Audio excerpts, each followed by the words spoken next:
Thank you very much for great talks. I'm very much impressed, and it's my great honor to be here to listen to talks by great people.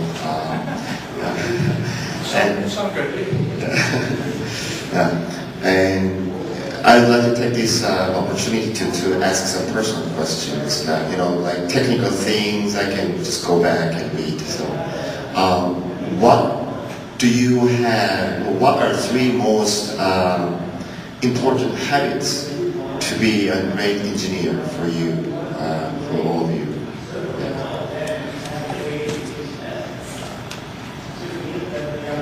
I want to answer that not with three, but with one, because I want to underscore something Rick said, and I wanted to say in my talk. And one of the valuable lessons I learned from being in Doc's lab was you have to learn to communicate. And it's very, very important that you figure out how to make your ideas known to people who not only don't have the faintest idea what you're working on, but actually have very little interest in it. And if you start talking about equations and inner products and derivatives, their eyes glaze over and they go away. He had the ability to go to the Navy and talk to them about adaptive systems at a time when they had no idea what an adaptive system was, or even any expectation that would help them with their submarine problems, because he explained it in extraordinarily simple terms.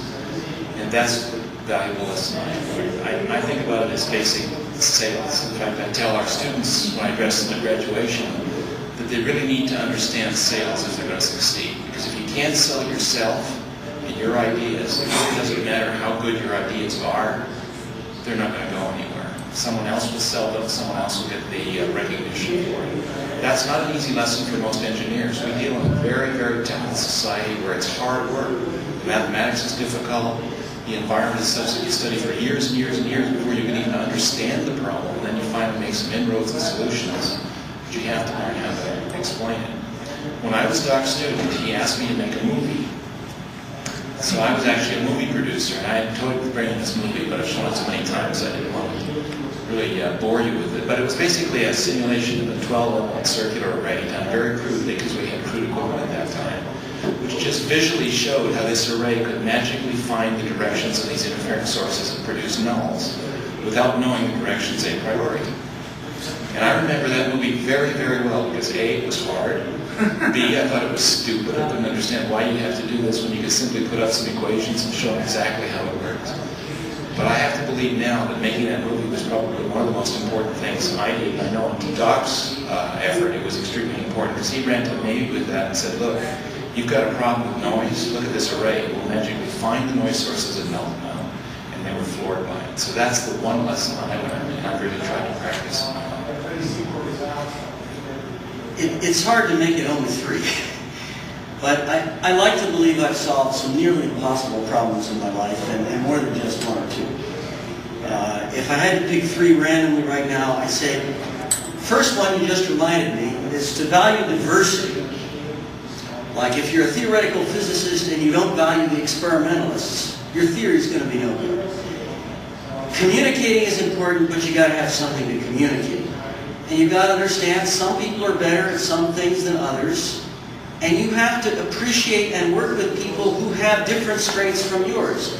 And don't say, hey, they're different from me, so I can't work with them. You value the people different from you. That's the first thing. Second thing, I find it's really critical when I'm working on a near impossible problem to maintain a notebook.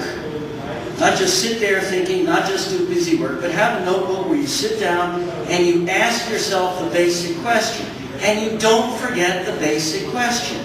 And you don't let yourself get carried away by secondary things or distracted. Focus on the question, come up with an explicit strategy, keep revising the strategy. So that's the second thing. And third thing is, God help us, I think there's a role in the world for stuff like meditation. The highest creativity comes from people who have a clear image of what they're doing. So the verbal part of themselves, the mathematical part, the subjective part, the intuitive part, are all in sync together. And you get a lot more energy that way. I tell people I've monitored my intelligence. By the time it's about 6 p.m., I'm an associative memory. And I sometimes come up with some pretty good stuff out of the memory.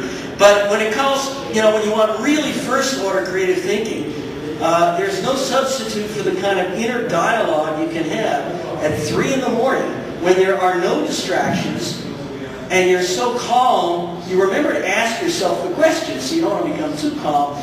But you know, you've got to have this rhythm of life. So those are the three things that come to my mind.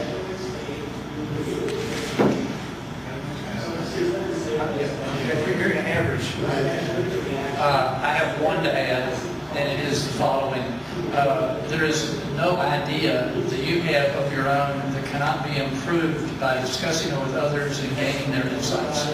One of the most valuable things I remember from my time at Stanford was every Tuesday at noon, all the graduate students got together. We excluded Doc because we didn't want him to hear how ignorant we were. Okay, so we would get together, and each of us sequentially would get up and describe what we're up to and why. And the insights and advice I got from my peers was incredibly valuable and in fact crucial. And so we all like to believe that we're smart and we can do great things, and we can, and it doesn't get done until you get it done. But do not underestimate the importance of sharing your idea, you know, with your peers, and getting feedback from them, incorporating it in a clever way.